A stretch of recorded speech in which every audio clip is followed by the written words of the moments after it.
இது சாதாரணமான பதிவே இல்லை. இது மிக மிக மிக ஒரு எக்ஸ்க்ளூசிவான பதிவு. இந்த பதிவு முடிஞ்சதுக்கப்புறம் உங்கள் நெற்றியில், நான் அதை முழுசாக சொல்ல மாட்டேன், ஆனால் ஒரு விஷயம் மட்டும் இன்னைக்கு நடக்க போகுது. அதனால் அந்த விஷயத்துக்காக காத்திருங்க. நம்பிக்கையோட இந்த பதிவை முழுசாக கேளுங்க. பாதி பதிவு பாதி தூக்கம் போல, பாதி உணவு போல, முழு பதிவையும் கேட்குறவங்க மட்டும் கேளுங்க. கேட்க நேரம் இல்லைன்னா தயவு செய்து கேட்க வேண்டாம். யாரையும் இங்கே வற்புறுத்தி இந்த முழு பதிவை நீங்கள் கேட்கணும்னு யாரும் எதிர்பார்க்கல. ஸோ இன்னைக்கு நடக்கக்கூடிய ஒரு அற்புதமான நாள் உங்கள் வாழ்க்கையில் நீங்கள் என்னைக்கும் எப்பையும் மறக்க மாட்டீங்க.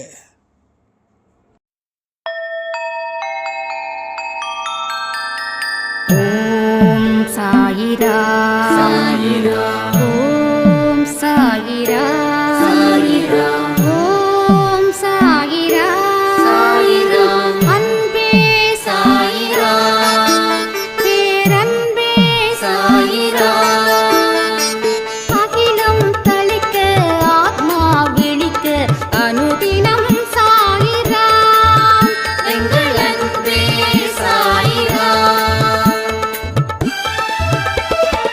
ஒன்றே இறைவன், ஒன்றே பூமிக்கென்றும் சாயிரா, சரணம் சாயிரா, நன்றே செய்து வாழ்வோம், நாம் ஒன்றே செய்து வாழ்வோம், அன்பே சாயிரா.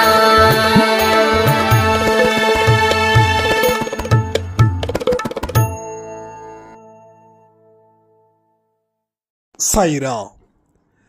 என் உயிரின் உயிரானவர்களே, சாயப்பாவோட ஆசீர்வாதத்தால நாம இன்னைக்கு வாழ்ந்துக்கிட்டு இருக்கக்கூடிய வாழ்க்கைக்கு நன்றிகளை சொல்லி இந்த பதிவை நான் ஆரம்பிக்கிறேன். ஒரு சாய்ராம் கேட்டிருந்தாங்க, சாயண்ணா, கடவுள் இருக்கிறாருன்னு சொல்றீங்க, சாயப்பா நம்ம மேல உயிரா இருக்காருன்னு சொல்றீங்க, ஆனாலும் என்னுடைய துன்பங்கள் அப்படின்றது குறையவே இல்லையே, இதை நான் எப்படி எடுத்துக்கிறது? எந்த வகையில் நான் என்ன ஆறுதலை படுத்திக்கிட்டாலும் எல்லா வகையிலையும் எனக்கு ஒரு விதமான கோபமும் கஷ்டமும் இருக்கு.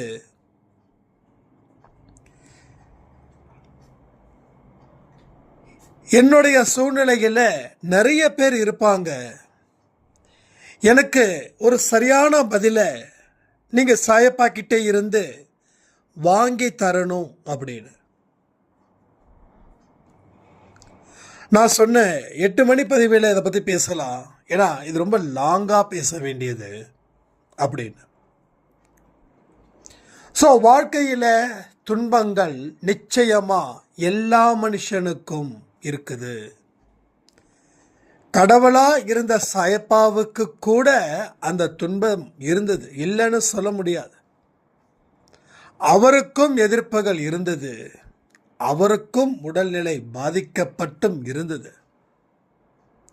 என்ன சொல்ல வராரு சாயப்பானா, மனிதனா பிறந்த அனைவரும் கர்மாவை அனுபவிச்சுத்தான் ஆகணும்.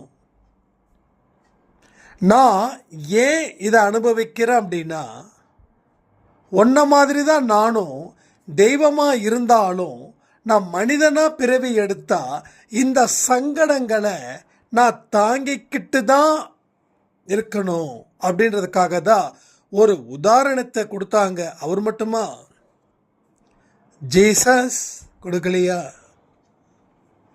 ஜீசஸோடைய அந்த இறப்பு அப்படின்றது இங்கே இருக்கிற அத்தனை பேருக்கும் தெரியும்.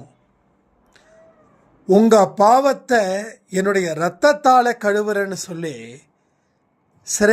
சிறையில் அடைக்கும் போது அவர் சொல்லக்கூடிய வார்த்தை அது. அப்போ என்ன புரிஞ்சுக்க வேண்டிய ஒரு விஷயம் அப்படின்னா, நீ மனுஷனா பிறந்தால் உன்னுடைய கர்ம பலனை நீ அனுபவிச்சுத்தான் ஆகணும். தெய்வத்துக்கே இந்த நிலைமைனா மனுஷனுக்கு எந்த நிலைமை? நம்ம எல்லாரும் இதை தான் நினைக்கிறோம். ஏன் பேசிட்டு இருக்கேனே, இவனே அந்த காலத்தில் அப்படிதான் நினைச்சா. என்னடா வாழ்க்கை, ஒரு சாமியும் நம்மளை காப்பாத்தல, வீட்டுக்கு போனா பிரச்சனை, வெளியில எங்க இருக்கிறது, மற்றவங்க கூப்பிடுற அளவுலையா நாம வாழ்ந்திருக்கோம். நம்மளை பார்த்தாவே நம்மளை தாண்டி வரவன் கூட வேற திசையில போறான். அந்த நேரத்தில் தான் மாரியம்மன் பல்லாக்கில் வராங்க மேலதாளத்தோட. நிறைய திட்டுனங்க, மனசுல எக்கச்சக்கமாக திட்டுனேன். உன்னை நம்பி வந்திருக்கக்கூடிய நான் நடு தெருவில் நிற்கிறேன், நீ தெரு தெருவா பல்லாக்கு போறியே அப்படின்னு இன்னும் சொல்ல முடியாத வார்த்தைகள், சொல்ல முடியாத வார்த்தைகள்.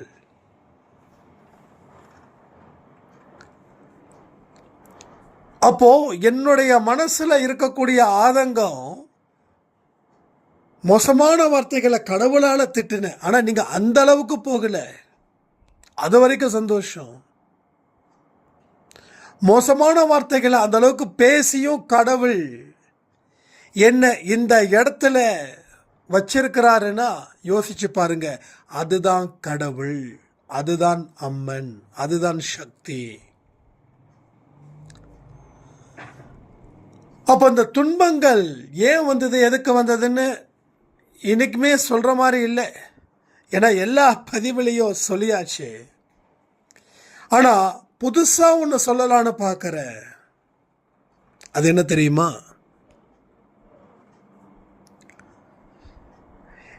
தெய்வத்தை வணங்குறவங்களுக்கு தெய்வம் துணை நிற்கும் அப்படின்னு நம்ம நிறைய சொல்லியிருக்கோம். இன்னொரு விஷயத்தையும் நான் ரிப்பீட் பண்ண விரும்புகிறேன்.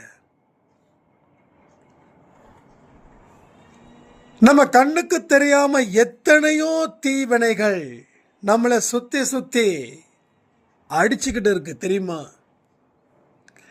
அத்தனையும் கடவுள் அவருடைய கரத்தினால முறியடிக்கிறார்.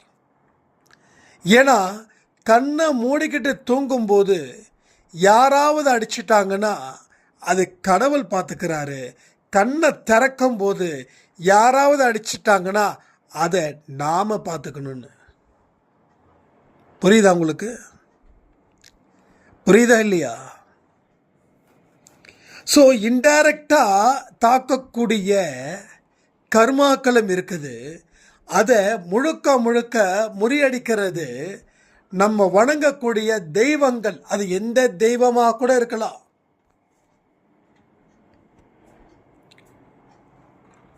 ஆனால் முழிச்சுக்கிட்டு இருக்கும்போது வரக்கூடிய கர்மாக்களை நாம தான் அதை எதிர்த்து நின்று போராடணும்.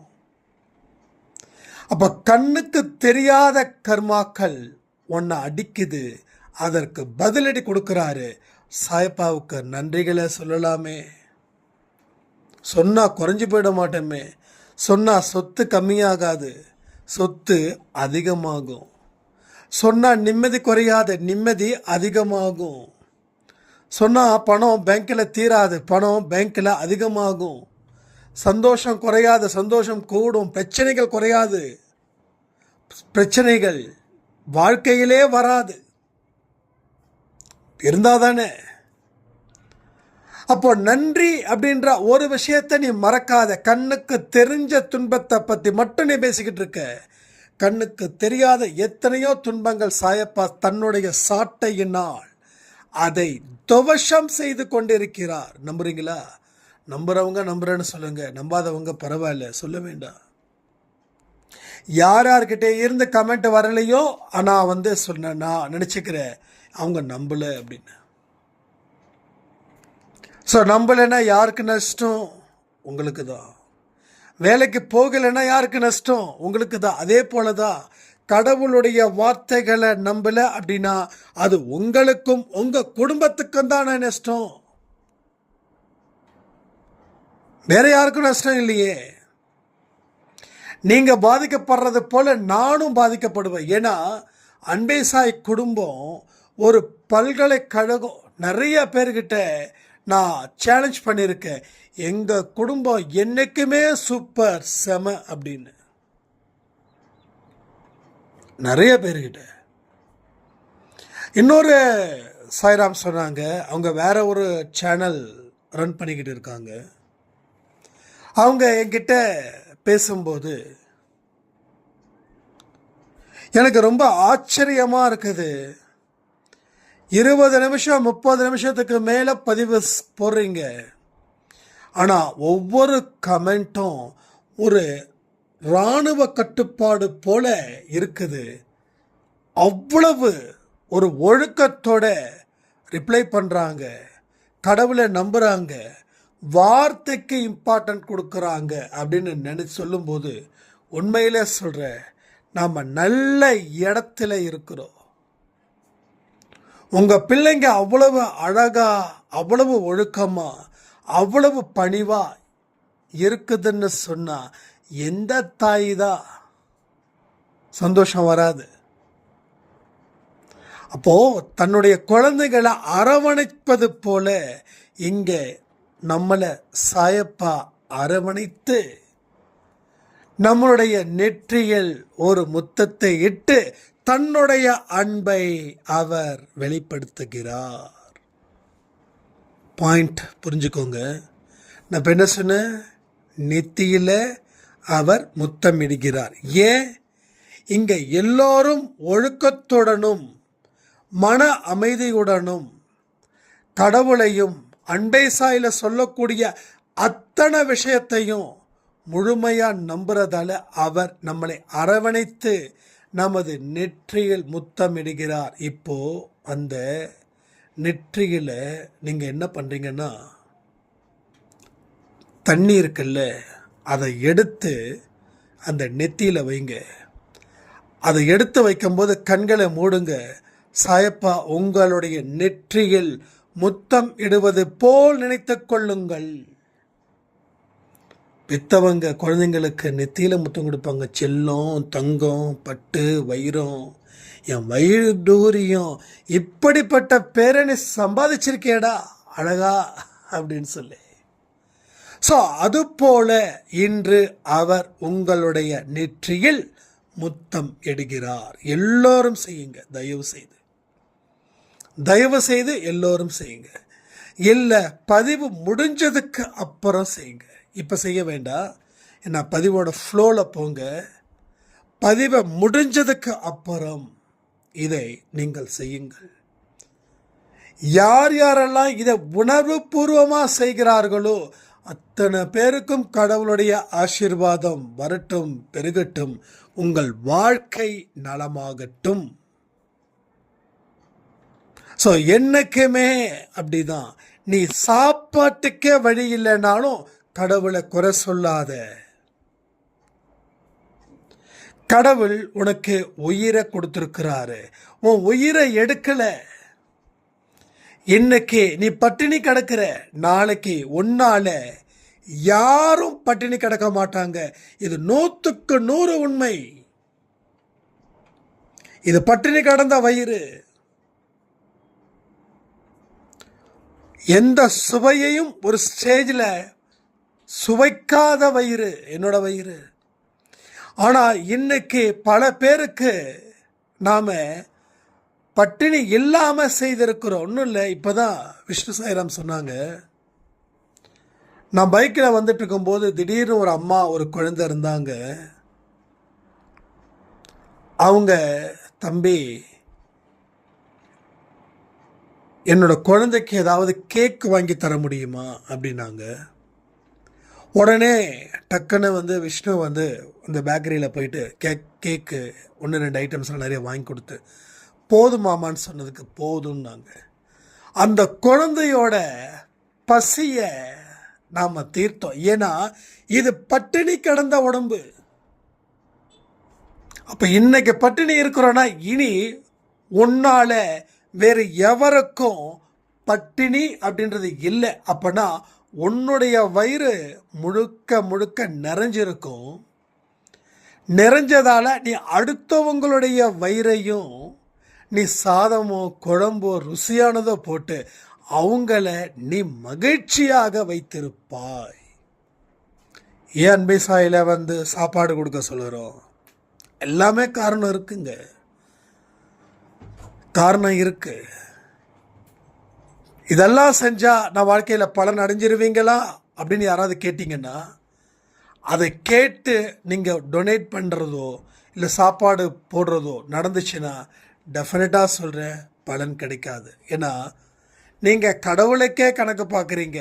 கடவுள் உங்களுக்கு கணக்கு பார்த்து விட்டார் என்றால் உங்களால் ஒரு மூ கூட எடுத்து வைக்க முடியாது. அதாவது ஒரு நகர்வு கூட எடுத்து வைக்க முடியாதுன்றதை புரிஞ்சுக்கோங்க. ஸோ இது மாதிரி பல விஷயங்கள் உங்கள் வாழ்க்கையில் இனி நடக்க போகுது. நடக்கக்கூடிய அத்தனை விஷயத்தையும் 3வது மனிதனாக இருந்து உங்களை நீங்கள் வாட்ச் பண்ணி பாருங்க. அன்னைக்கு கடவுள் உங்களுக்கு எந்த வகையில் உதவி செய்திருக்கிறார், எந்த வகையில் உங்களுடன் தொடர்பில் இருக்கிறார், எந்த வகையில் உங்களுக்கு வழி துணையாக அவர் இருக்கிறார் அப்படின்றத புரிஞ்சுக்கலாம். ஸோ நிறைய விஷயங்கள் நீங்கள் நான் சொல்லியிருக்க, ஒவ்வொரு நாளும் ஒரு 10-15 நிமிஷம் தனிமையில் இருங்க. பட் இருக்கிறவங்களுக்கு சந்தோஷம், இல்லாதவங்க இருக்க முயற்சி பண்ணுங்க. ஏன்னா தனிமையில் இருக்கும்போது தான் நீங்கள் யார், உங்கள் செயல் எப்படி, உங்கள் கர்மா எப்படி, உங்கள் வாழ்க்கை எப்படி, உங்கள் கூட இருக்கக்கூடிய மனுஷங்க எப்படி, இதை எல்லாத்தையும் ஒன்று விடாமல் நீங்கள் ரீட் பண்ண முடியும். எப்பையும் கூட்டத்தோடு இருந்தீங்க அப்படின்னா ஒரு விதமான குழப்பம், ஒரு விதமான பதட்டம், பயம் எல்லாமே ஒன்று சேர்ந்துடும். ஸோ பெரிய மிராக்கள் டெஃபினட்டாக இன்னைக்கு சாயப்பா உங்கள் நெத்தியில் முத்தமிடுவதை நினைத்தா எனக்கே இப்போவே உடம்பெல்லாம் புல்லரிக்குது. ஏன்னா ஒரு தெய்வம் நம்ம மேலே அன்பு வைப்பதுன்றது அவ்வளவு சுலபமான காரியம் இல்லை. தெய்வம் பரிதாபப்படும் மனுஷன் மேலே. பரிதாபத்தினால மனுஷன் ஜெயிச்சிடலாம். ஆனால் தெய்வம் நம்ம மேலே அன்பு வைக்கும்போது அது பரிதாபத்தின் பேரில் இல்லை. It's a real love, it's a real affection. அந்த அஃபெக்ஷன், அந்த அன்பு தான் அவர் வைத்துள்ளார். அப்போ நாம் எந்த இடத்துல நிற்கிறோம், எதை எல்லாம் நாம் பெற்றுக்கொண்டு இருக்கிறோம், அதற்கு எதை எல்லாம் கொடுக்குறோம் அப்படின்றத பாருங்க. நான் ஒன்று சொல்லவா, 2019 இருந்து என் கூட நீங்கள் ட்ராவல் பண்ணுறீங்க, நீங்கள் நிறையா கொடுத்துருக்கீங்க, அதனால் நிறையா கொஞ்சம் கொஞ்சமாக வாங்கிட்டுருக்கீங்க. ஒசாயிராம் சொன்னாங்க, நம்மெல்லாம் வாழ்கிறதே முடியாதுன்னு இருந்தோம், நம்மளெல்லாம் மதிப்பாங்களா அப்படின்ற இடத்துல தான் நாங்கள் இருந்தேன். என் குடும்பத்தில் அந்த அளவுக்கு என்ன மோசமான மனிதராக ஒதுக்கி வைத்தார்கள்.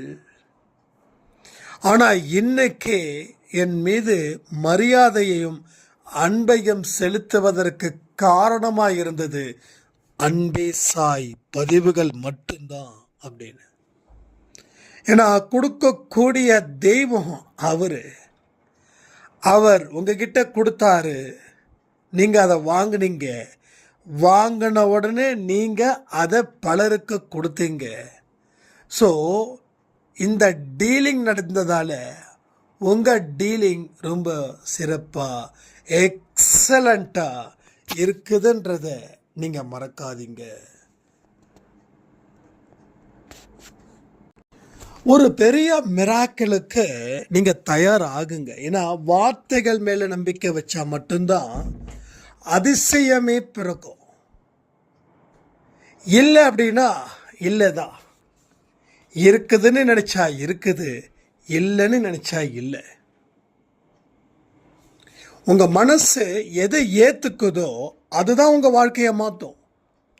சாயப்பாவே உன்னோட பிரச்சனை தீர்த்துறேன் அப்படின்னு சொன்னால் கூட அது உன் மனசை ஏற்றுக்கணும். மனசு ஏற்றுக்காத வரைக்கும் எதுவும் எந்த சிறப்பும் உங்கள் வாழ்க்கையில் இல்லைன்றது ஏன் உங்களுக்கு இப்போ வரைக்கும் புரியலைன்னு எனக்கு புரியலை. அதனால் கொஞ்சம் இந்த ஈகோ, ஆணவம், அகங்காரம், இந்த சந்தேகம் இதை எல்லாத்தையும் விட்டுட்டு இங்கே நில்லுங்க. நின்று முதல்ல பொறுமையாக கேளுங்க. கேட்டுட்டு அதுக்கப்புறமா உங்கள் வாழ்க்கையை ஆரம்பிச்சிடுங்க. அதில் வரக்கூடிய சுவாரஸ்யங்கள் ஏக்கச்சக்கமாக இருக்கும். ஒன்று இல்லை, ரெண்டு இல்லை, ஏகப்பட்ட விஷயங்கள் உங்கள் வாழ்க்கையில் மிகப்பெரிய மாற்றத்தை அது ஏற்படுத்தியே தீரும். இது 100க்கு 100 உண்மை. இங்கே கடவுளுடைய அனுக்கிரகம் இருக்கிறவங்களுக்கு மட்டும்தான் எல்லா பதிவுகளும் கேட்க முடியும்னு நான் ஏன் டைட்டிலில் போடுறேன்னு தெரியுமா? அதுதான் உண்மை. ஒரு சாய்ராம் சொன்னாங்க, எத்தனையோ வருஷம் சாய்ப்பா வணங்குறேன், ஆனால் இப்போ தான் எப்படி வணங்கணுன்ற ஒரு விஷயத்தை கூட நீங்கள் அன்பே சாயில் சொல்லியிருக்கீங்க. ரெண்டாவது, இங்கே கமெண்ட் பண்ணுறவங்கெல்லாம் பார்த்தா ஒவ்வொருத்தவங்க காலில் விழுந்து வணங்கணும் போல இருக்குதுன்னு சொல்கிறாங்க. சொன்னவங்க வயசு ஜாஸ்தி. நல்லா யோசிச்சு பாருங்க. அப்போ கடவுள் உங்கள் மூலமாக வெளிப்படுத்துகிறாரா இல்லையா விசேஷமான வார்த்தைகளை? சரி, எப்படி வெளிப்படுத்த முடியும்? அப்போது ஏதோ ஒன்று பெறுறீங்க, ஏதோ ஒன்று தர்றீங்க, ஏதோ ஒன்று வாங்குறீங்க. வாங்கினதை நீங்கள் வச்சுக்காம அதை திருப்பி தரீங்க. அப்போ அன்பே சாய் வார்த்தைகளை வாங்குறீங்க, அந்த வார்த்தைகளை திருப்பி செயல் மூலமாக வெளியில் தரீங்க. அதனுடைய வார்த்தைகளுடைய அடையாளமும் அற்புதம் தான் நீங்கள் கமெண்ட் பண்ணுறது. ஏன் கமெண்ட் பண்ண சொல்கிறேன்னா இதுக்கு தான். ஸோ கமெண்ட் பண்ணுறதுலேயும் ஒரு அலட்சியமும் கமெண்ட் பண்ணுறதுலேயும் ஒரு சோம்பேறித்தனமும் இருந்துச்சுன்னா ரொம்ப கஷ்டம். எப்போ பசிக்குது அப்படின்னா சாப்பிடணுன்னு ஆசையாக தான் இருக்குது, ஆனால் சாப்பிட்றதுக்கு ரொம்ப சோம்பேறித்தனமாக இருக்குதுன்னு சொல்கிறவன் எப்படி உயிர் வாழ்வான்? அதே போல் தான் சொல்கிறேன், வார்த்தைகளை உண்ணாதவன் நல்ல வாழ்க்கையை வாழ முடியாதவனாக இருப்பான். வார்த்தைகளை சாப்பிடணும். நல்ல நல்ல வார்த்தைகள், நல்ல உணவை தேடி தேடி பார்த்து சாப்பிட்டா ஆரோக்கியம் பெருகும்ல. அதே போல தான் நல்ல வார்த்தைகளை எண்ணங்களாக உட்கொள். நீ உட்கொள்ள கொள்ளதான் உனக்கு வாழ்க்கையில் நிறைய அற்புதங்களும் நிறைய அதிசயங்களும் நடக்கும். இதை புரிஞ்சுக்கிட்டா நீங்கள் தான் வாழ்க்கையில் மிகப்பெரிய கெத்து. இதை புரிஞ்சிக்கல அப்படின்னா திரும்பவும் துன்பங்கள் தொடரும். திரும்பவும் உங்கள் வாழ்க்கையில் கொஞ்ச நாள் சாயப்பாக்கிட்ட நிற்பீங்க, கொஞ்ச நாள் சாயப்பா விட்டு போவீங்க, வருவீங்க போவீங்க, வருவீங்க போவீங்க. ஆனால் ஃபைனலாக போக வேண்டிய இடத்துக்கு போகும்போது தான் அங்கே கேள்விகள் கேட்கும். எவனோ ஒருத்தன் கத்துனானே ஒவ்வொரு நாளும் 3 பதிவில், அதில் கேட்டாவது நீ 10% சரியாக இருக்கலாமே, இன்னைக்கு எல்லாத்தையும் விட்டுட்டு எல்லாரையும் சந்தேகப்பட்டுட்டு இப்படி நரகத்தில் மாட்டிக்கிட்டேன்னு. நல்லா யோசிச்சு பாருங்க. நம்ம சொல்லக்கூடிய வார்த்தைகளில் எங்கேயாவது அந்த மூட நம்பிக்கைக்கு உண்டான நெடி இருக்குதா? எல்லாமே வாழ்க்கைக்கு தேவையான வார்த்தைகள், அவசியமான வார்த்தைகள். அதாவது நம்ம மரியாதையாக வாழ்வதற்கு என்னென்ன வழிமுறைகள் இருக்குதுன்றது தான். ஆனால் மனசை கட்டுப்படுத்தாமல் வேறு எதை கட்டுப்படுத்தினாலும் அது பெருசாக ஒன்றும் உங்கள் வாழ்க்கையில் ஒரு மாற்றத்தை ஏற்படுத்தாதுன்னு சொல்லி இந்த பதிவை நான் முடிக்கிறேன். ஜெய் சாய்ராம்.